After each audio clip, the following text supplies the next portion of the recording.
Bruno Retailleau, l'actualité, c'est la menace d'une rétention des notes du baccalauréat. Ça se précise dans plusieurs académies. Alors, vous donnez raison à qui? Aux correcteurs grévistes ou au gouvernement dans cette affaire? Certainement pas aux correcteurs grévistes. C'est inacceptable qu'on prenne en otage des dizaines de milliers d'élèves. Eux ne demandent rien, ils n'ont rien fait. Et j'en appelle évidemment au sérieux de ces éducateurs qui montrent le mauvais exemple. Mais il ne faut pas que M. Blanquer se contente du communiqué qu'il a fait hier soir en expliquant qu'on allait prendre la moyenne obtenue durant l'année scolaire au cours des contrôles continus.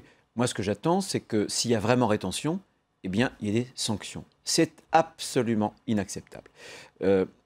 J'ai entendu M. Blanquer, il parlait comme un recteur. J'attends qu'il parle comme un ministre, avec l'autorité d'un ministre sur sa propre administration. On ne peut pas, en France, quelles que soient par ailleurs les revendications légitimes ou pas des enseignants, accepter ce genre de choses. Parce que c'est inacceptable. C'est inadmissible.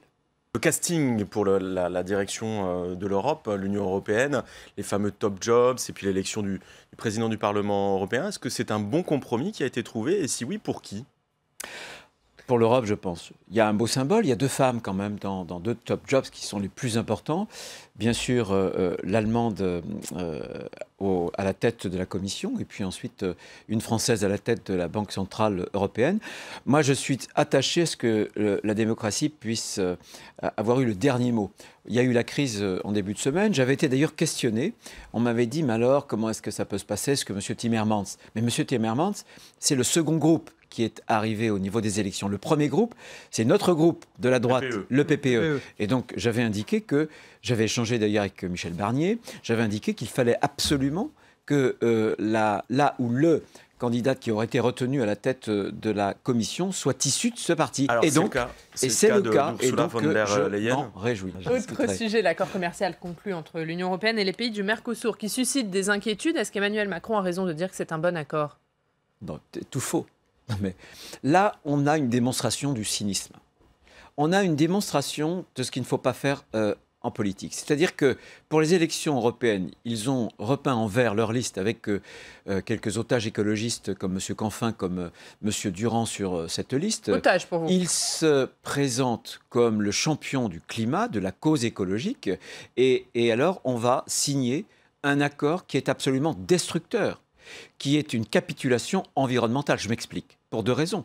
La première, c'est que aller chercher nos poulets, la viande de bœuf outre-Atlantique, vous imaginez l'empreinte carbone? Et quand je pense qu'En Marche, on voudrait supprimer des lignes intérieures qui utiliseraient trop de kérosène, des lignes d'aviation, mais parce qu'il n'y a pas de TGV, tout simplement, alors qu'on supporte ça, première raison. Deuxième raison, comment peut-on faire entrer des produits agricoles en France alors qu'il y a des substances chimiques, alors qu'il y a des pratiques qui sont interdites pour nos agriculteurs en France? C'est incompréhensible. Je vous rappelle que les poulets mangent de la farine de viande, la farine animale. Je vous rappelle qu'il y a des antibiotiques. Je vous rappelle que Michel Dantin, qui était député européen il y a encore quelques semaines, avait fait un excellent rapport. Il avait démontré qu'il n'y avait aucune traçabilité, etc., etc.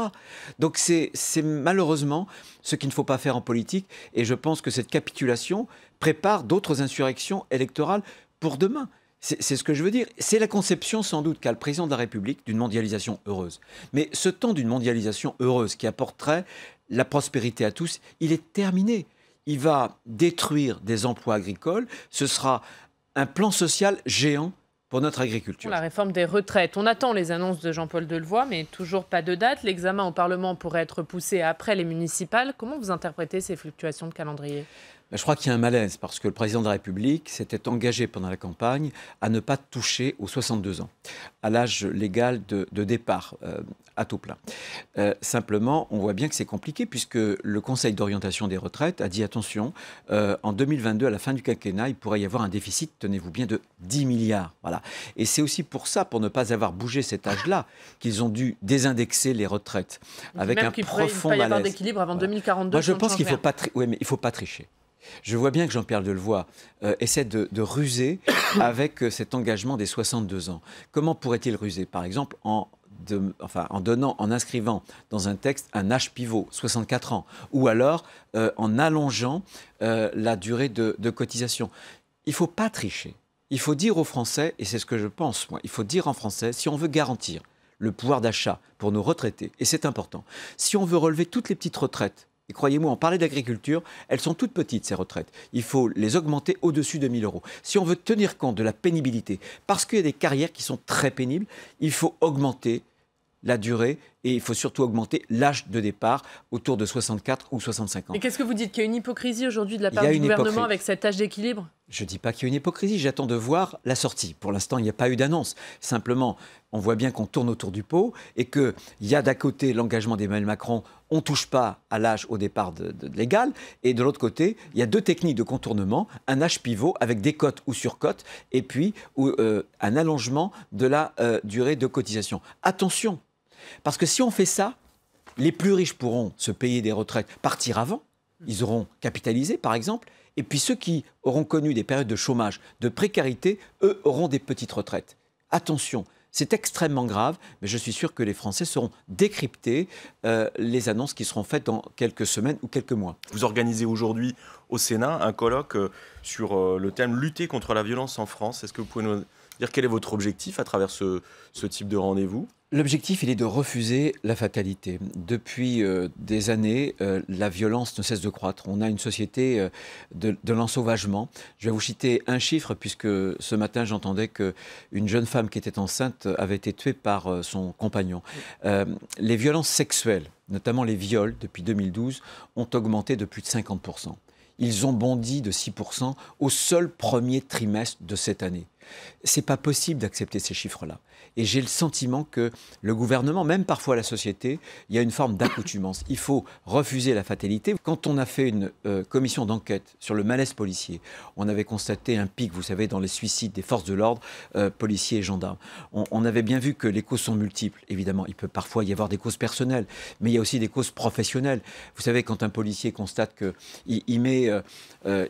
arrive à attraper un délinquant le jour même et que le surlendemain, le délinquant, il est libre, je veux dire que c'est profondément, pour un policier, décevant. Et ça interroge sur le sens même du métier. Donc, ce n'est pas seulement la doctrine du maintien de l'ordre qu'il faut revoir en France. C'est toute la doctrine judiciaire, mais aussi pénitentiaire. Un fait dramatique qui s'est produit à Nantes récemment, avec un jeune qui est tombé le soir de la fête de la musique dans la Loire, dont on n'en a pas retrouvé depuis. Qu'est-ce que ce genre de situation vous inspire et comment est-ce qu'on peut améliorer ou comment on pourrait améliorer les choses, notamment dans ce lien, ce rapport entre les forces de l'ordre et les citoyens? Deux remarques. Vous ne pouvez pas mettre sur le même plan les violences des délinquants, des black blocs, etc. Et vous savez, à Nantes, on a vécu des manifestations très violentes avec les zadistes il y a quelques années. Vous ne pouvez pas mettre ces violences-là avec ce qu'on appelle la violence policière. Bien sûr, il peut y avoir des dérapages. À chaque fois, ils sont sanctionnés. L'IGPN enquête d'ailleurs sur le cas de Nantes. Pour vous, c'était un dérapage, clairement? Mais je ne sais pas, j'attends l'enquête. Je dis simplement que arrêtons d'accuser systématiquement nos policiers qui sont le dernier rempart de la République. Il faut tolérer bien sûr aucun dérapage, mais la violence, croyez-moi, elle est du côté souvent de ceux qui la suscitent, pas de ceux qui protègent la société. Maintenant, pour le cas de Nantes, attention, il y a eu un enchaînement des faits. J'ai eu un certain nombre de comptes rendus.